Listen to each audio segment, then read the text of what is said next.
ആദ്യം നിങ്ങൾ അവിടുത്തെ രാജ്യവും നീതിയും അന്വേഷിക്കുക, ബാക്കിയുള്ളതെല്ലാം കൂട്ടിച്ചേർക്കപ്പെടും.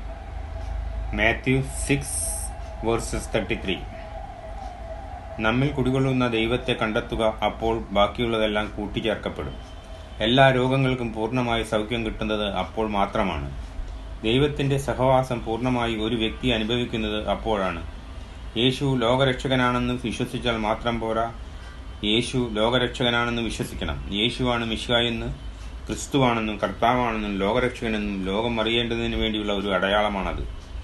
അതിനാൽ വിശ്വസിക്കുന്നവർക്ക് രക്ഷയുടെ അനുഭവം ഉണ്ടാകുന്നു, ദൈവരാജ്യാനുഭവം ഉണ്ടാകുന്നു. അത് ആ വ്യക്തിയുടെ ആത്മാവിനും മനസ്സിനും ശരീരത്തിനും ദൈവിക ശക്തി പകരുന്നു. ആ വ്യക്തി പൂർണ്ണതയിലേക്ക് പ്രവേശിക്കുന്നു, രോഗശാന്തി ലഭിക്കുന്നു. ആ അനുഭവം അവർക്ക് മറച്ചുവെക്കാൻ സാധിക്കുകയില്ല.